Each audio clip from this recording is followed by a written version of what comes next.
La industria del anime es muy grande, por lo que es bastante común que existan ciertos mitos o desinformación acerca de esta, existiendo varios los cuales se han perpetuado a lo largo del tiempo, que en realidad tienen una explicación mucho más aburrida de lo que aparenta. Quizás uno de los más conocidos sea, por ejemplo, aquel de las primeras ovas de JoJo's, las cuales tuvieron una polémica por incluir el Corán en una de ellas, y que por eso nunca pudieron ser distribuidas, cuando en realidad al estudio encargado se le había vencido la licencia de la franquicia, y simplemente ya no pudieron renovarla. Mismo caso que ocurre con su película de pasados del primer lustro de los años 2000, en donde en teoría el autor había estado tan en desacuerdo con esta que no permitió que se distribuyera en formatos físicos, cuando de nuevo, todo fue más cuestión de licencias. Pero aunque estas están impulsadas en mayor o menor medida por ciertos mitos de internet, existen algunas que están impulsadas directamente por una empresa involucrada o por una persona en particular. Y en este caso repasaremos una de las mentiras más grandes de la industria. Me refiero al caso de Ghost Stories o historias de fantasmas, que por consecuencia terminó ganando un doblaje en inglés paródico, que prácticamente se encarga de destruir la obra. Y no habría mucho problema con esto si es que solo se hubiera afectado a una sola versión, pero tal parece que esta mentira incluso terminó afectando a otros tratamientos. La premisa de la que vamos a partir es bastante sencilla, y eso es que Ghost Stories o Gakko no Kaidan, su nombre en japonés, fracasó de manera estrepitosa en Japón, por lo que la empresa que estaba detrás de la serie y tenía la licencia de la misma, estaba desesperada por recuperar los ingresos de la serie. Siendo ese el motivo principal por el cual cuando ADV Films, una distribuidora de Norteamérica, adquirió la licencia de la serie, le dijo a su crew o equipo que se iba a encargar del doblaje de la misma, que los únicos lineamientos que tenían era que no debían cambiar los nombres, pero que sí o sí tenían que hacer que la serie vendiera en DVD, siendo ese el indicador principal por el cual la serie recibió un doblaje parodia. Pero nada más lejos de la realidad, aunque a eso llegaremos después. Sin nada más aclarar, empecemos. Lo primero que hay que hacer es hablar un poco de cómo funcionaba y funciona actualmente el doblaje de anime en inglés, y no nos iremos tan atrás, ya que tomaremos como punto de partida los 80. Para este punto, el anime era un contenido nuevo pero que se vendía muy bien, y de esto se habían dado cuenta muchas empresas. De hecho, para este punto, había distribuidoras que se enfocaban en todo tipo de contenido, sumado a que también tenían muchas marcas o subsidiarias que se encargaban todavía de más nichos en particular. Pero aunque había muchas que solo vendían el contenido únicamente de manera subtitulada, había otras que también decidían darle doblaje en inglés, esto para poder potenciar en mayor o menor medida sus ventas y llegar a un público mucho más amplio, y en este momento la industria a mi parecer se dividió en tres vertientes. Por un lado, estaban los que ni de chiste se tomaban el material en serio, y no es como que tuvieran mucha idea del mismo, y por ello hacían doblajes en un sentido de gag o chiste, o en algo mucho más tonto, esto contrastando con que el material de raíz era algo serio, por lo que el doblaje se hacía tomando directamente como punto de partida la ignorancia y decisiones de marketing algo cuestionables.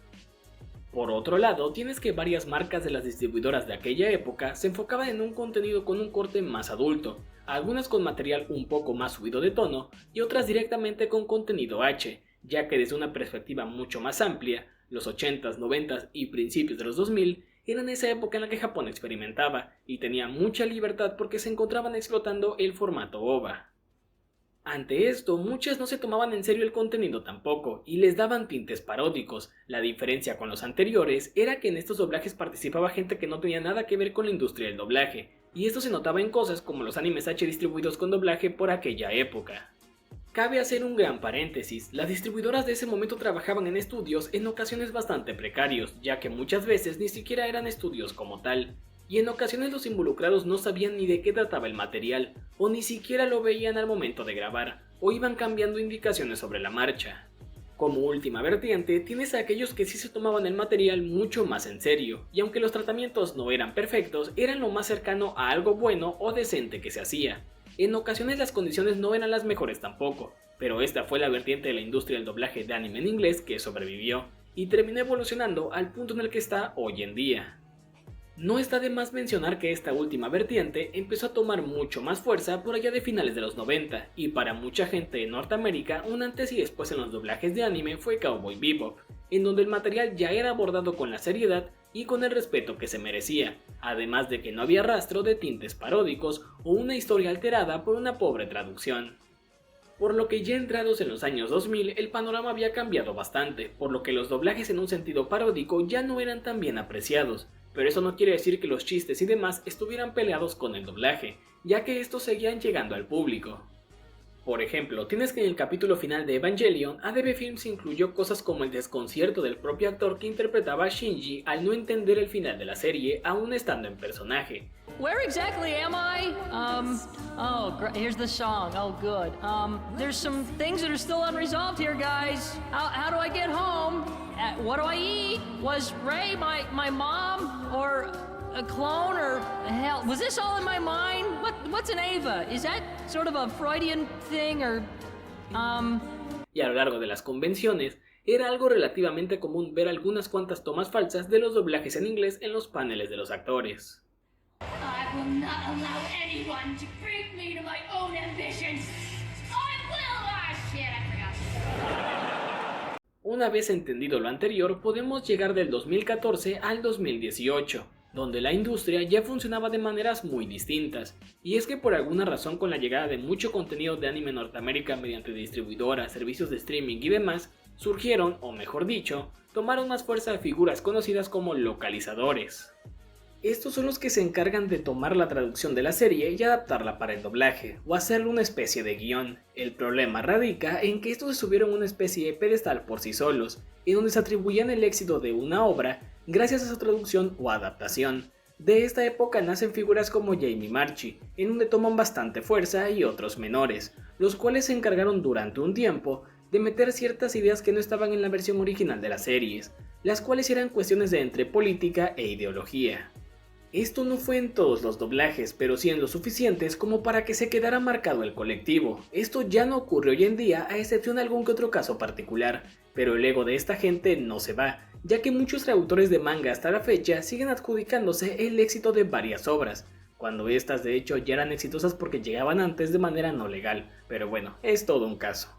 Como último dato importante, aunque en el punto anterior haya establecido 3 vertientes del doblaje en inglés, lo cierto es que muchos alteraban de manera significativa la percepción de una gran cantidad de obras de anime en Norteamérica. Quizás el caso más claro de esto sean cosas como Goku en el doblaje en inglés de Dragon Ball Z de Funimation, en donde es una especie de superhéroe y tiene diálogos tipo Superman, pero bueno, eso ya es tema para otro día. Una vez aclarado lo anterior, podemos situarnos en el 2005, año en donde ADV Films adquirió la licencia de manos de Fuji TV de Ghost Stories, bajo la premisa de que había fracasado en Japón, y de acuerdo con Greg Ayres, actor de Leo en la serie, les habían dicho que hicieran lo que fuera para vender el show, a lo que el director Steve Foster decidió hacer un doblaje parodia de la serie, con una dirección que era llevada por el primer actor que llegara a grabar, dando momentos bastante recordados, como el de la escena del conejo, His funny little requests, Touch me. his reprimands. Touch me harder. y esta narrativa ha sido repetida infinidad de veces, pero Gakko no Kaidan ya era una propiedad intelectual popular incluso antes de su animación, por lo que empezaremos primero por esta narrativa. Lo primero es el nacimiento de la propiedad intelectual o IP, y es que esta nacería incluso 20 años antes que su animación, ya que por allá de 1985, Toru Tsunemitsu, quien por ese entonces era un maestro de escuela, se dio cuenta de que sus alumnos, los cuales eran mayormente niños, contaban ciertas historias con tintes de terror, las cuales le parecían un tanto interesantes. Las cuales eran algo inocentes, pero lo suficientemente atrapantes como para cautivar a los demás niños a escucharlas y esparcirlas, no solo en la escuela sino también en la ciudad o prefectura, por lo que decidió preguntarles de manera directa estas historias, y en poco tiempo ya tenía más de 150, las cuales eran bastante cortas pero con una premisa que podían hacer que cualquier niño se sintiera intrigado, con cosas como que un alumno regresó por su mochila luego de olvidarla y subió 13 pisos hasta llegar a su salón, para al día siguiente darse cuenta de que solo había 12 en la escuela en total. Y con otras como que un niño se había ahogado en la alberca de la escuela y en ocasiones se podía escuchar que alguien nadaba aunque en realidad no estaba nadie ahí. Luego de modificar un poco las historias, se acercó a un editorial y después de hacer los arreglos necesarios, el primer volumen de la antología fue publicado en 1990, y para 1991, viendo el éxito en el que se había convertido, pues la editorial quería seguir publicando historias, llegando a publicar 9 volúmenes para 1994. Por lo que no es como que les fuera precisamente mal, todo lo anterior como mínimo 10 años antes siquiera que el anime existiera. Para ese mismo año, 1994, los libros ya habían sido adaptados a una miniserie de TV de 11 episodios, aunque parece que el número 11 no fue emitido en TV por cuestiones de copyright o algo así, incluido únicamente en los volúmenes recopilatorios en VHS. Para 1996, la franquicia ya había recibido su primer película para TV, titulada Gakkou no Kaidan R, y para 1997 se hizo su segunda película para TV, titulada Gakkou no Kaidan F, y para 1998 se hizo otra película para TV titulada Gakkou no Kaidan G. Por la naturaleza del material original, estas películas seguían la misma línea de las historias originales, es decir, eran pequeñas antologías y llegaban a variar de elenco, ya que pues aprovechaba que era una antología, y las historias no debían tener mucha conexión unas con otras o de plano ninguna. Y para 1999 se realizó otro especial live action para TV, titulado como Gakkou no Kaidan Haru no Tatari. Un punto importante es que si bien las historias inicialmente estaban hechas para niños, tal parece que con el pasar del tiempo fueron evolucionando, ya que mientras las primeras películas sí tomaban como punto de partida los fantasmas de la escuela y su elenco estaba conformado mayormente por gente joven, estas fueron poco a poco dejando de lado el escenario escolar, para centrarse en historias que se desarrollaban en otro tipo de escenarios, y esto también se nota en sus elencos, ya que estos pasaban de ser niños en una escuela a adolescentes en entornos no precisamente escolares, a la vez que las tramas se iban haciendo un poco más complejas, ya que en lugar de ser una antología de historias empaquetada en 1 hora y media, ahora solo una historia se desarrollaba en el tiempo antes mencionado.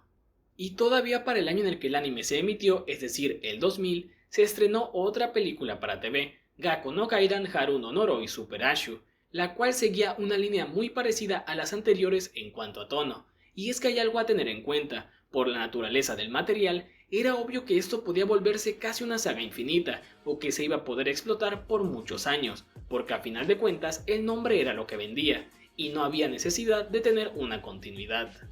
Bastaba con una buena historia de terror para que pudiera venderse como parte de la misma franquicia y aprovecharse del nombre.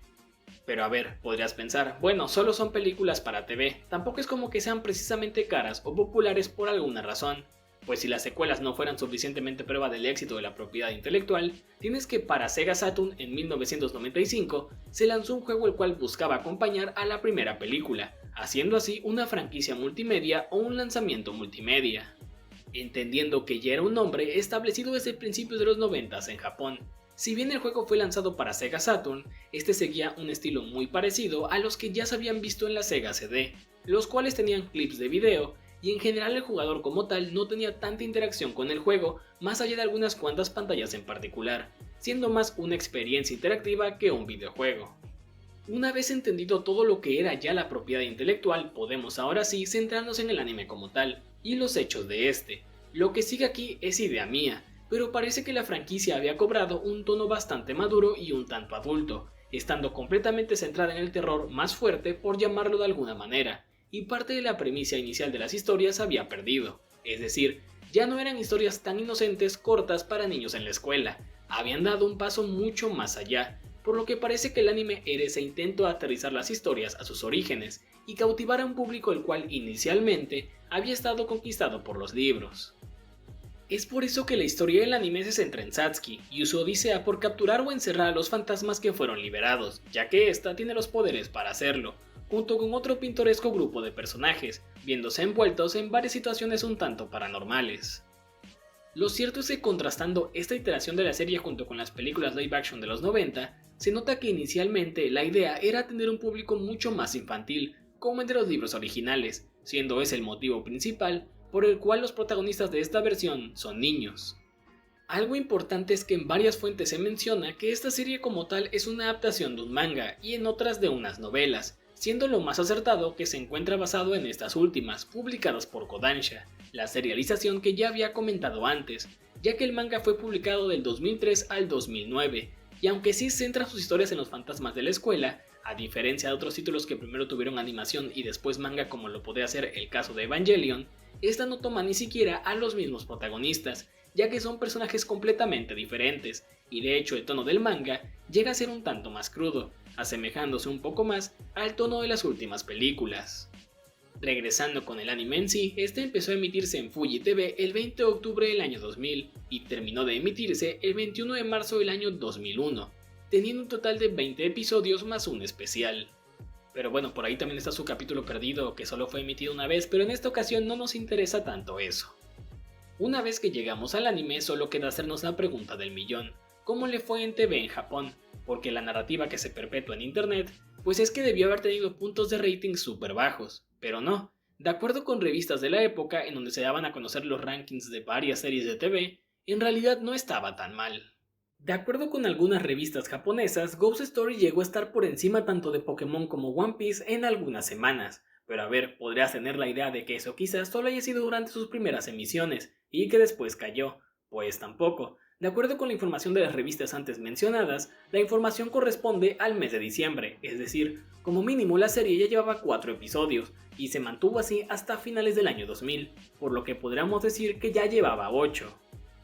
Específicamente el ranking estaba más o menos así. En primer lugar estaba Sasae-san, en segundo Detective Conan, en el tercer lugar Inuyasha, en el cuarto lugar Chibi Maruko-chan y en el quinto lugar Ghost Stories.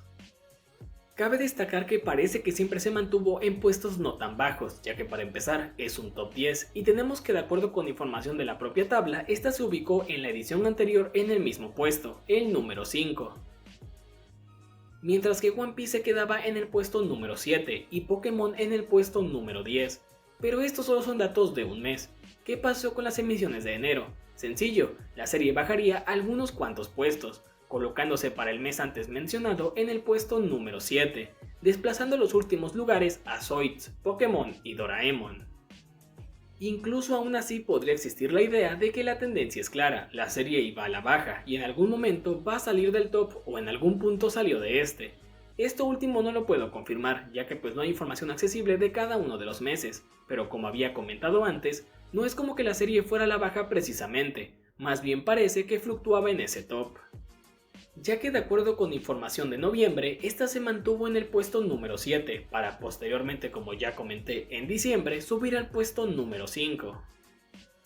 Hay que tener algo bastante en cuenta, estamos hablando de que esta serie no tenía un antecedente tan grande como por ejemplo Pokémon o Detective Conan, que para ese momento ya llevaban un buen tiempo de emitirse. Logró ganarles en audiencia varias semanas, incluso a cosas como Doraemon, por lo que no, la serie no fue un fracaso, ya que tanto la propiedad intelectual era grande antes del anime e incluso el anime como tal lo fue.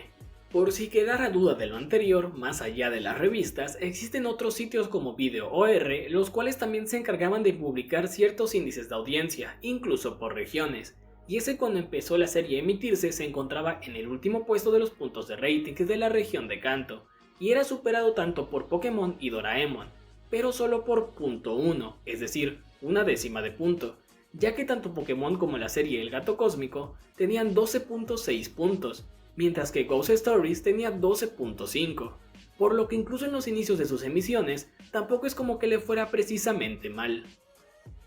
Porque como ya habíamos establecido en la línea de la propiedad intelectual, no era una franquicia precisamente nueva, o al menos el nombre no era precisamente nuevo. Una vez que ya dejamos en claro lo anterior, podemos seguir con la línea de éxito de la propiedad intelectual, ahora ya con el anime integrado. Y quizás la idea más común que se tenga es que después del anime pues no hubo nada, pero no es tanto así, ya que como había comentado antes se publicó un manga, que si bien no toma en cuenta ningún aspecto de la serie, se terminó de publicar por allá del 2009, en donde en los últimos volúmenes se incluía una animación como bonus, la cual era Gakko no Kaidan SP. Las cuales eran historias en donde algunos personajes tenían encuentros con ciertos fantasmas que no pasaban de 5 minutos de duración, pero cada capítulo juntaba 2 historias, y tenían una duración en total de unos 10 u 11 minutos. La particularidad más grande de esta nueva iteración de la franquicia es que sí había un tinte cómico, ya que algunos personajes tenían un aspecto en un formato chibi, al menos los fantasmas. En esta ocasión Satsuki y su equipo ya no hacen aparición, ya que aquí conocemos a otro grupo de personajes. Aún así el escenario de la trama sigue siendo una escuela, o al menos se nota que pese a estar basada en el manga, tiene otro tono, y se intenta mantener el mismo que el del anime de Pierrot. Por si eso no fuera poco, tenemos que en el 2004 existió un videojuego para Game Boy Advance de la franquicia, el cual tomaba algunos aspectos del anime, pero no estaba basado directamente en este, titulado Gakko no Kaidan Sealed Instrument Shelter. Y como las historias de Tsunemiso a principios de los 90 eran varias, no es como que no se sigan adaptando las historias. En el 2014 se estrenó una película live action, ahora sí para cines, titulada Gakko no Kaida Noroi no Kotodama, en donde se toma como referencia una única historia, donde unas chicas empiezan a experimentar cosas extrañas en su escuela a raíz de conocer un accidente que ocurrió en el pasado, y se dan cuenta de que pueden contactar con el mundo de los espíritus haciendo una pose de manos en particular. Que como dato adicional, investigando sobre esta película me di cuenta de que las protagonistas son las integrantes de un grupo de J-Pop, titulado o llamado Tokyo Girls Style. Por lo que no es como que no haya habido nada en la franquicia después del anime, o que ésta haya muerto. Una vez fusionada la narrativa tanto del anime como de la propiedad intelectual, solo queda hacernos la pregunta de si Ghost Stories fue un fracaso en Japón. Pues no, ni el anime ni la franquicia como tal. ¿Y entonces qué pasó con su llegada a Occidente y su doblaje en inglés? Pues antes de tirarnos de lleno al tema del doblaje, hay que hablar un poco de la empresa que se encargó de llevar la serie a Norteamérica, ADV Films. Esta empresa tenía métodos particulares de operar, y es que fue la que se encargó de inflar el mercado del anime en Estados Unidos. Solo para dimensionar, en algún punto la empresa tenía más productos en el mercado que otras que eran mucho más grandes, como Sony o alguna otra distribuidora, y estos basaron su negocio en la idea de que el anime iba a vender por el simple hecho de ser anime. Ya tenían para mediados de la primera década de los años 2000 un anime que era su gallina de los huevos de oro, Evangelion, propiedad la cual incluso le quisieron quitar a Gainax, y estos se encargaban de licenciar cualquier contenido, porque a diferencia de otras distribuidoras, a pesar de que Evangelion era una franquicia sumamente fuerte, no había logrado penetrar el mercado de la misma manera en la que lo estaban haciendo cosas como Dragon Ball Z, que era de Funimation, y o Naruto, que es de Viz Media. Por lo que se encargaron de llenarse de títulos menores e intentar recuperar algo con eso, además de que muchas series que adquirieron eran en paquetes, pero por diversas declaraciones del equipo de la serie y de ADV Films, se sabe que Ghost Stories no fue adquirida en paquete, sino que fue una adquisición individual. Con lo anterior era lógico que ADV Films quisiera que sí o sí esta serie fuera un éxito, en primera porque ya habían pagado por ella, y en segunda porque correspondía a esa línea de títulos menores que parece que compraban simplemente porque sí. Pero el mayor inconveniente que existía con esta serie en particular era que el público de Norteamérica no tenía ningún tipo de conexión con la franquicia. Esto sumado a que, como ya había establecido antes, esta serie no tenía un tinte adulto, de hecho se apegaba más a los relatos de niños inocentes. Y ADV Films se encargaba en general de manejar títulos con un corte mucho más maduro, ya que para empezar, muchos de estos ni siquiera eran exhibidos en TV, porque su mercado principal se encontraba en los DVDs. Por lo que ahora solo queda una línea a seguir. ¿De dónde viene toda la historia del fracaso de la serie? Pues la única fuente es Steve Foster, quien en ADV Films fungía como director y guionista o adaptador de algunas series de la distribuidora. Todo lo que gira en torno al doblaje en inglés de Ghost Stories gira en torno únicamente a este señor. Para empezar, antes de encargarse de dirigir la serie, Steve Foster ya tiene una fama más que asentada por modificar varias series y tener formas particulares de dirigir. Incluso ya se había acuñado un término para sus modificaciones, Fosterizations o Fosterizaciones, las cuales para principios de los 2000 no eran ya tan bien recibidas, y además tenía cierta fama por tomar algunos fansubs para sus guiones y varias otras cosas, por lo que de manera general no tenía tan buena reputación. Pero aún falta conectar algo del video. Al principio hablé varios minutos sobre las figuras conocidas como localizadores, y cómo era que estos habían subido un pedestal por sí solos, atribuyéndose el éxito de muchas series, cuando no es como que fuera precisamente por ellos. Pues bueno, hoy en día si entramos al sitio de Steve Foster, podemos ver que este define a su versión de Ghost Stories como el mejor doblaje de anime jamás producido. Pero por si eso no fuera suficiente, Foster tenía una personalidad un tanto excéntrica por llamarla de alguna manera, ya que en su sitio web tiene un apartado donde relata lo que de verdad ocurrió con el doblaje de la serie, pero primero empieza compartiéndonos una anécdota de cuando dirigió Gilgamesh, un anime del 2003, que también fue doblado por ADV Films en el 2005, en donde para ayudar a los actores a entrar en personaje, cubrió todo el set con una decoración donde la cabina estaba oscura, y la única luz que se veía era la de su computadora y de unas velas que había colgado para la ambientación, y otras decoraciones por demás extrañas. De acuerdo con Foster, mientras se encontraba grabando Gilgamesh, el abogado de ADV Films le dijo que ya tenía su siguiente show, y que este tenía algunas cuantas características en particular, siendo la primera que había fracasado en Japón y que incluso no les iban a pedir regalías, ya que por cómo funciona la adquisición de una serie es que primero se paga la garantía mínima, que por llamarlo de alguna manera es lo que la serie vale para los japoneses, y posteriormente se hacen pagos en porcentaje de ventas. Pero viendo los modos que tenía ADV Films para trabajar y en general cómo los norteamericanos se han hecho como quieren a los japoneses con el anime hasta el día de hoy, no me sorprendería que más bien fueran ellos los que no estaban dispuestos a pagar regalías de manera directa. Toda esta información está sacada del sitio de Steve Foster, y entre más lees de la supuesta historia del doblaje de Ghost Stories, más te das cuenta de que su ego es más grande que su cabeza. Para empezar, este establece que cuando él se enteró del show, John, haciendo referencia a John Lefort, el CEO de ADV Films hoy en día de Sentai, dijo de manera explícita que se lo tenían que dar a él, y que él sabría qué hacer. Y que entre más sabía de la serie, por su cabeza solo pasaban cosas como soy famoso pero no en el buen sentido. Algunos fans consideran lo que hago como un sacrilegio, y cuando el abogado de ADV Films se fue, solo pasaban por su cabeza 1000 posibilidades sobre lo que iba a poder hacer con la serie.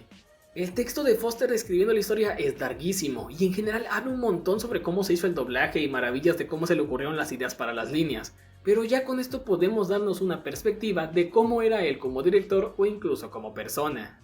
Por lo que si combinas la ambición de ADV Films o sus malas decisiones financieras, sumado a un director excéntrico que cree que tiene en sus manos el poder de hacer una obra maestra, obtienes un doblaje parodia, que para el director es considerado una maravilla, pero que a posteriori solo distorsiona toda la percepción de un anime en sí, entendiendo que ni siquiera estaba en la línea de contenidos que usualmente ADV Films solía licenciar.